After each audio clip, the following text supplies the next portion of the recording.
This is the Spurs POSTCAST, your instant game reaction for the San Antonio Spurs. Part of the Locked On Podcast Network, your team every day. No Victor Wembanyama, not a problem today for your San Antonio Spurs, taking care of business in a convincing fashion today at the Frostbank Center. Welcome into the Spurs Postcast right here on Locked On Spurs, part of the Locked On Podcast Network, the number one sports podcast network in all of the land. You guys, the everydayers, always drive this thing, make this thing fun. So we appreciate you in getting us to that number one mark. He is NBA champion Devin Brown. I'm merely Casey Viera. Spurs taking care of business tonight with a 123-110 victory, getting back on track, a largely uneventful victory that they needed without their big guy, and no drama tonight, Devin. No drama whatsoever, and it's something that probably Mitch Johnson is probably happy about. Yeah, Mitch should feel good about this one. Able to see your basketball team number one, no Vic. It was one of those games where you roll the dice playing against a Sacramento team that's had a lot of troubles of late. But you got the big fellas some rest, got a chance to see what some of the other guys could do out there, Casey. Yeah, let's tell them how we got there. This is what you'll be talking about. All right, so of course the Spurs entering off those back-to-back losses against Golden State in just about as brutal a fashion as possible. The Kings coming in one of the worst teams in the league at 3-10 on the season. Victor Wembanyama taking the day off, left calf tightness. Got that word a little bit later on the day yesterday. It was confirmed about an hour and a half before tip.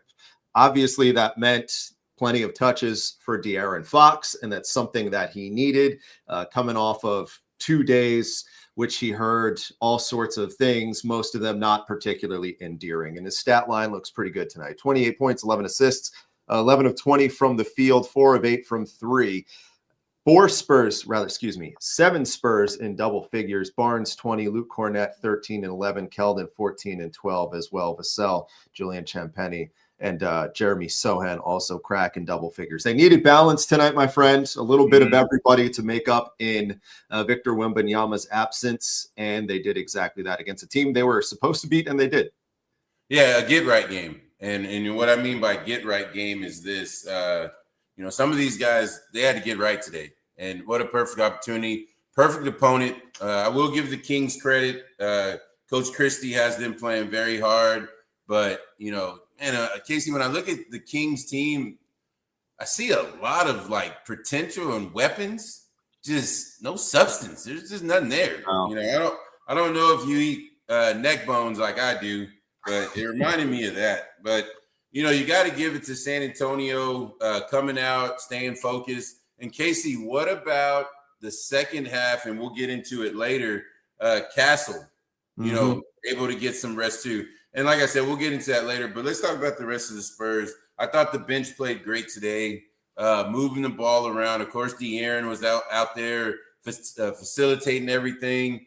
It was more of what De'Aaron likes to do as a basketball player, right?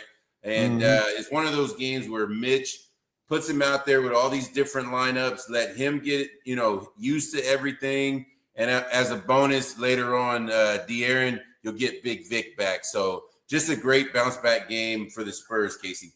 Yeah, on many fronts. One that they needed. They moved to 9-4 on the season after those back-to-back home losses in the middle of this game number 3 of this 5-game homestand. It was a game that they led for all but 1 minute of the game. That was the opening minute. After they hit a 3 to make it 5-4, they did not trail the rest of the way. Kings had largely, I was going to say, no flurries up until the fourth quarter. They were down by as many up until as 19 at the end of, or down by 19 in the third quarter, cut it down to 10. And it was a little bit of life that they showed in the fourth. And coincidentally enough, for as much as people were critical of De'Aaron Fox, the turning point tonight actually coming when he checked out of the game in the fourth quarter. Time to reveal where the game was won or lost. It's the turning point. So they're operating, the Spurs are, with a 13-point lead. 9 minutes left. De'Aaron exits the game, catch a quick breather before the home stretch. Spurs, or Kings rather, they rattle off a little rally. Russ hits a three. Russell Westbrook cuts it to 107-101 with 6 minutes left. But Harrison Barnes had a big fourth quarter. He had 9 points. Response with a veteran play of his own. Hits a three. They go back 110-101. Stops that Sacramento momentum that they needed. 3 of his 20 points tonight. He's always Mr. 100 in Sean Elliott's book, but he was not Mr. 100 tonight. Hit 3 of his 6 threes. Goes back to that a little bit of everybody doing a little bit something when you need them to do it, and call up Harrison Barnes' number, and he got the job done. Yeah, absolutely. He played great. Keldon, tremendous off the bench. Vassell and Champagnie were able to, they got some rhythm threes in there. Devin mixed it up, getting some mid-range in there, attacking that big dunk. I didn't even know he could jump like that. Florida State, he's a Florida State guy, isn't he? I didn't know they could do things like that. But like I said, you needed everybody. You wanted some guys to get their rhythm back. And I think, if you look at it, and Mitch is going to look at it, that's what you were able to accomplish tonight. Mm-hmm. And the numbers itself, they speak to it. And this is what you like here when you're a Spurs fan. Over 50% from the field, 14 turnover, really 15, but because they dribbled out the 24, but 14 turnovers, we'll call it. Won the rebounding advantage by 9, 58 points in the paint. Not a lot in that front to break down, in the sense that they did the things they needed to do, being a superior team, being a team at home, playing a Sacramento team that just can't get out of its own way right now. Like you said, a lot of talent, but they just haven't found it, and you wonder what's next for these guys. But the Spurs doing what they need to do tonight. And the update, we're waiting on that for Victor Wembanyama. As far as we know, not particularly anything to be worried about. Mitch Johnson suggested that during the game. But they'll take the win above all else right now. Yeah, absolutely. And, to speak to your point about Vic, when I was playing with San Antonio, playing well, they wanted to get, all the big dogs. There's a time I was one of the big dogs with San Antonio. Felt good, Casey. Oh yeah. So anyway. How long was that said time? Like 2 weeks. Good. It's better than no weeks. Oh, hey, I'll tell you what, I'll take it. Hey, listen. So anyway, when you go in there, Will 70 will have the big sheet, and he's like, pick your injury. And so Tim looked at me, he's like, pick a good one. And so I picked a good one. All right. So there's nothing going on with Vic. Like I said, Castle in the second half, sitting out. These guys will be ready to go against, Memphis is their next one, right? Yeah. And all the trouble they're having. It's going to be another one of those games where these guys, whoever's out there in a uniform, step up, play minutes. That way, when they get in another big game, kind of like the last 2 we saw with Golden State, you'll be in that rotation. That's the bottom line, right? So bounce back game. Guys did excellent, shared the ball, moved it around. Cornette, I forgot, left him out. Cornette was good again, and just a great win. Yeah, Stephon Castle exiting, I guess didn't come back after half.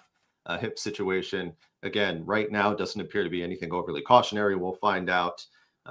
At least from the aesthetic standpoint, didn't seem to be anything overly cautionary, but something to keep an eye on at the end of the day. But again, they'd worry a little bit more if the score not gone particularly their direction, but it does today. 123-110 win. Coming up on the other side, we'll break down the victory a little bit more, talk about what we liked, what we didn't. We got an update for you on Dylan Harper's recovery, a small one, but a good one.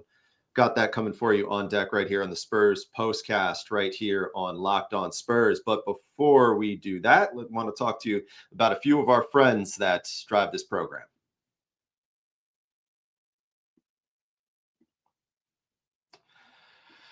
All right, first we're going to have a conversation about Robinhood. Your ambition just met its match with Robinhood.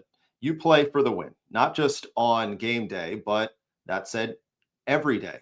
Locking in on every opening, beating your PR, beating it again. Channel that drive into your money. Robinhood, it puts you in control of your money. Trade stocks and ETFs, options, futures, crypto, all in one platform. You can now build and execute your own trades from a desktop with Robinhood Legends advanced tools, or take advantage of the new Robinhood strategies with your tailored portfolio managed by a team of experts. You expect more from yourself, expect more from your money. Get started today at robinhood.com/your money. Again, that's robinhood.com/your money. Your money, your move.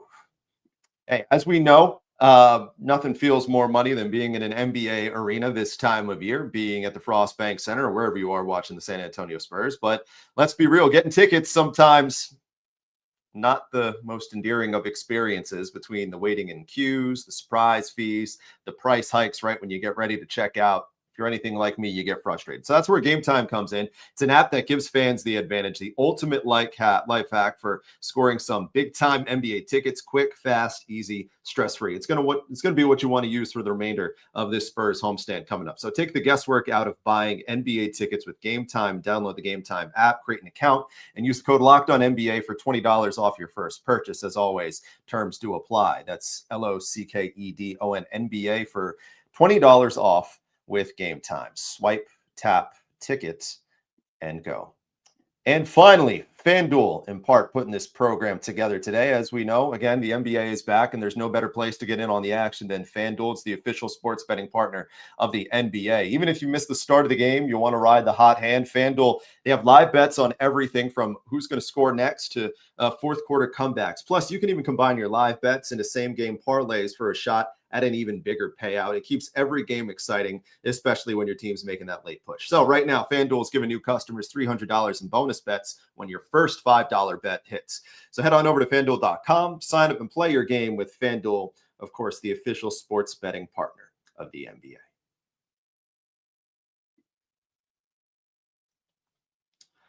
Welcome back into the Spurs postcast right here on Locked On Spurs. San Antonio tonight, a 123-110 victory. He is NBA champion Devin Brown. My name's Casey Viera. We gave Devin a Saturday off and a Sunday without Cowboys football to head on over to Office Depot. And if you look behind him, he got some props. And it looks like something a head coach would say. You got keys to the game back there. You got the X's and O's, and it is everything a coach would want. So, which means you're about to hit us with a not a full DB breakdown, but a DB breakdown that is coming indeed. Very excited about this, Casey. Yes, as you can see right here, we started with our matchups once we knew the starting lineups. And the biggest thing, first thing right there, keep Russ out of the paint. Hey, first 4 or 5 possessions, he was getting deep in that paint, finding guys on the wing, finding big Sabo inside. The Spurs were able to cut that down, right? So we do that right there. Boom, X right there. 3-point shooting, San Antonio-wise. Hey, they got it going early. They got it going often. Boom, we circle that. Plus right there. Bench played well tonight. All right, good job, Bench.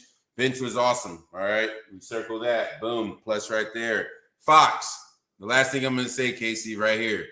De'Aaron Fox played his tail off tonight. You need more of that. And I guess what? At the end of the day, you get Big Vic back, you get Castle back. If Fox plays like that, command of the offense, finding his shot, getting others involved, Spurs can do a lot this season. What kind of confidence booster is that for a guy who is getting clobbered around here? It took 48 hours where he was getting clobbered. Yes. I know it's a team that they're supposed to be, albeit it is his former team, but doing that, just going out, showing up, obviously at the end of the day, it's really going to impress fans is when they beat the really good teams and he shows up. But just something like this, how much is that kind of a boost of confidence in your mind? All right, number one, I'm going to address that, what you just said about the way the team was, right? It's like all the dominoes lined up for him, right? He had a tough night the other night. The get-right game, the bounce-back game against your former team. He spent 7.5 years there, right? So he means a lot to that community. So to have a game like he did, okay, and for the Spurs, wins like this add up at the end of the season. You know how close it comes in the West to those play-in games, trying to get to that 6th seed and things like that. Very important, just like in a couple of nights when they play Memphis. they're having a ton of problems. All right. Mm-hmm. I don't know what's going on with their point guard and their situation, but we don't have time for it. They're here to play a game, get the win, get them up out of here. All right. That's the way you're thinking. So when it comes to different, situations and De'Aaron Fox getting hammered and things like that, think about this, Casey. Mm-hmm. The Spurs had his back, sitting Vic. Okay. Now, we can't sit Vic too much. He's going to be an all-star starter. He'll have to be out there on that floor. You know how they keep track of that now. And Castle as well. Castle looking good right now. So, for you to tell those two, all right, De'Aaron, listen, it's going to be all you tonight. That shows you that the Spurs have his back. They can hear the noise a little bit, but De'Aaron bounced back and he had a great one. Yeah, he did. 28 and 11, probably the best showing that he's had since he's been back. If you separate the last 2 minutes of the Warriors game and how disastrous that was, this is really 2 good games in a row that Fox has played. Of course, the last 2 minutes of the Warrior game is going to overshadow the 46 minutes that he played, where he played pretty well, and understandably so, because they were that rough. But this is 2 pretty good games in a row that he's looking like the De'Aaron Fox that the Spurs traded for, which is obviously a great sign. And I don't think anybody really questioned the numbers of it, because I think everyone knew that he was going to get his numbers regardless when he settled in. I think at the end of the day, it was still just kind of the fit that still presents the question marks right now of pairing with Castle and Victor, whoever, whether that works. But I think you bring up a good point when you're talking about just taking care of the games you're supposed to, because when you take care of the games you're supposed to, like they did tonight, it makes losses like the other day against the Warriors, in the grand scheme of things of the standings, not hurt as much. When they get back together with them, when they play, and if they lose again for a third time, that might make the loss sting a little bit more. But it's important for these playoff teams, if the Spurs want to be considered a top 6, potentially top 4 in the West, they got to show their part, and they got to do their part, and they got to win games that in situations like this, the past couple of years, they have played down to their opponents in these things. But this is what playoff teams do. They beat teams they're better than, simply put, and they beat them coming off tough stretches where the microscope is them on a little bit. And I thought they did a good job of that today. Yeah, absolutely. So I want to go back to the first part of your question. And, I'm just wondering, over there where you're at, because you said, forget the last 4 minutes of the Warriors game. My TiVo and rewind system doesn't work that way, Casey. So we can't forget that. But as a basketball player, De'Aaron Fox is able to grow from that, right? Yeah. It was rough. And I'll tell you what, he is Mr. Fourth Quarter, right? Clutch player of the whatever they call it now. And I tell you what, there's going to be nights that you don't have those shots going, because guess what? He's been used to those shots going in. And here's a quick point while you were talking, you made me think about something. He had 28 and 11. 28 and 11 tonight. Think about this and the success he had in Sacramento, where there's a lot of people in Sacramento saying, De'Aaron looked slow and off with 28 and 11 because they've seen him at his best, right? So that's what San Antonio needs to prepare for. If De'Aaron Fox can find any kind of rhythm building off of tonight, it might take this basketball team to another level, right? Yeah. Do you think it's easier for him to find that rhythm without Victor and without Castle? I'm not saying in the grand scheme of things that's the best case scenario, but I'm saying in the present day, for him to get his confidence back, his flow back, to feel like the De'Aaron Fox that the Spurs went out and acquired, the all-star caliber player. Is it easier to get back into that flow if you're not needing to share the ball with 2 guys who are at an all-star level? Yeah, and I love the question, and I'm gonna answer that. And I love how everybody, and I want you to think about what I'm getting ready to say. And you always tell me if I'm wrong or if I'm right or things like that. But this has pop written all over it. Like, just just this is the way Pop operates, right? And everybody's saying, "Oh, he's in the front office now." And man, please listen.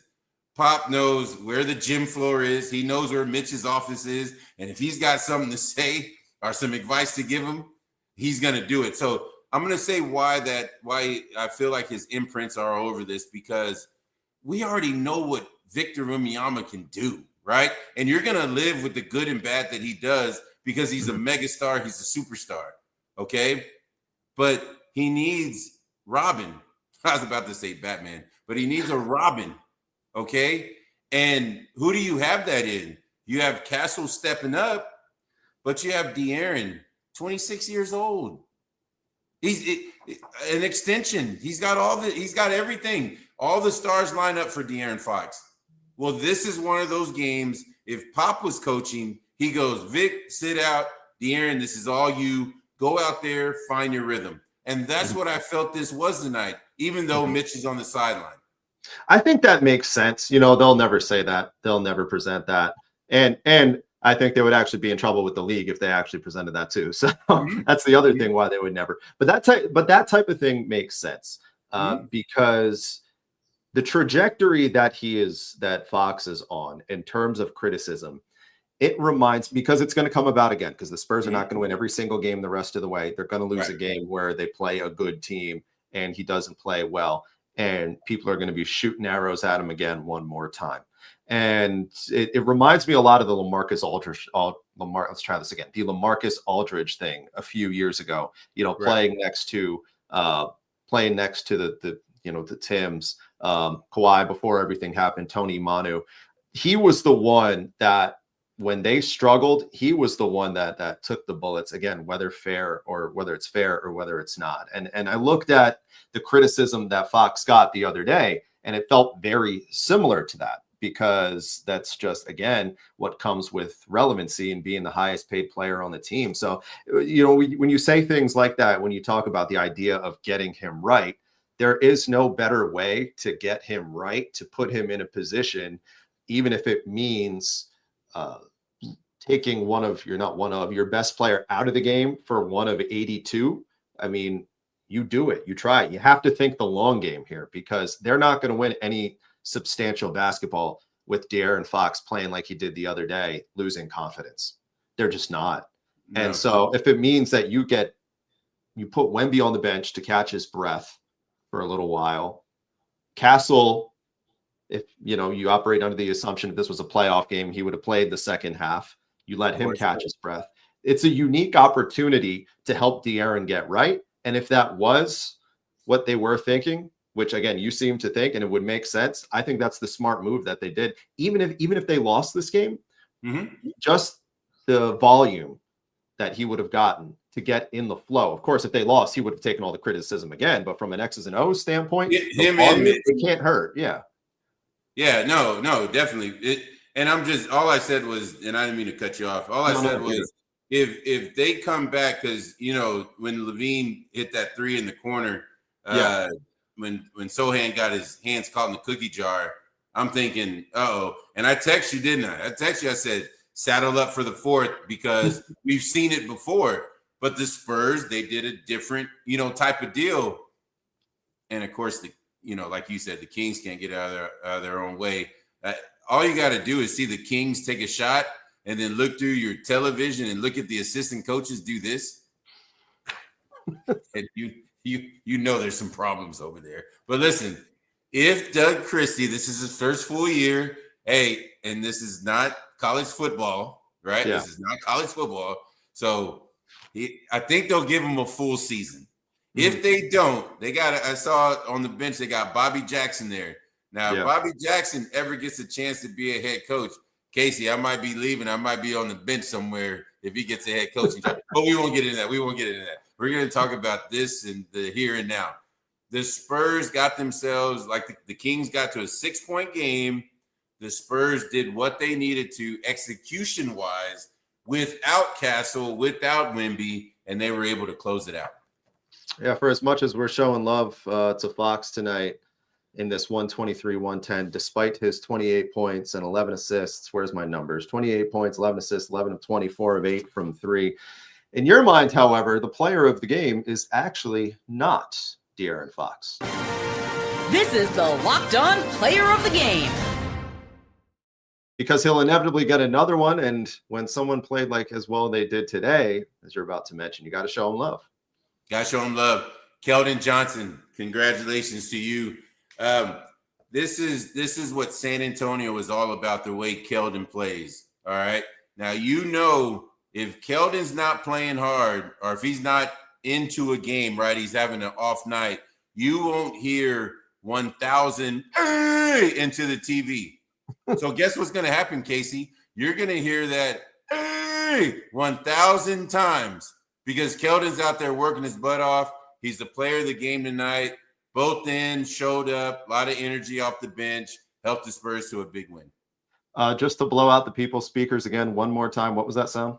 Hey! There we go. All right, got it. I think that's a good way to put a bow on the Sunday edition of the Spurs Postcast. Be sure to come back tomorrow. We're changing up our squad show schedule a little bit with the games this week that they, usually we're Tuesday, Thursday, 9:00. With the games this week being Tuesday, being Thursday, we're moving it to one Monday, Wednesday, because we learned early on in the squad show experiment, you guys aren't watching us, you're watching the game the same time the squad show is going on. And it makes all the sense in the world. Imagine that. Yeah, who would have thought? It was an experiment. Yeah, who would have thought? It was an experiment we tried and failed very early. So, and it gives you at home another day of Spurs content to chew on. So tomorrow night, myself, Devin, Jeff Garcia, all three of us meeting of the minds as we get together for the Spurs squad show, 9:00. And then Devin and myself will be back Tuesday night following Spurs and Memphis, which is now a national TV game, if I'm not mistaken. I believe that's an NBC game. Don't quote me on that, but I know it's not going to be televised locally. I believe it's the NBC game. Either way, regardless of how you consume it, we'll be here at the end of it. So be sure to check back in with us on the Spurs Postcast right here on Locked On Spurs. And as we do every episode, got to show you guys love. You're the everydayers. You're the reason the Locked On family is the #1 podcast, sports podcast network right there. The everydayers that you guys are. We appreciate you hanging out with us, taking time on a Sunday, taking time every day and checking back with us when you do. You guys make this job fun, so we appreciate it. So that said, another fun get together with my dear friend, Mr. NBA champion Devin Brown. My name's Casey Viera. Spurs winners tonight, 123-110, moving to 9-4 on the season.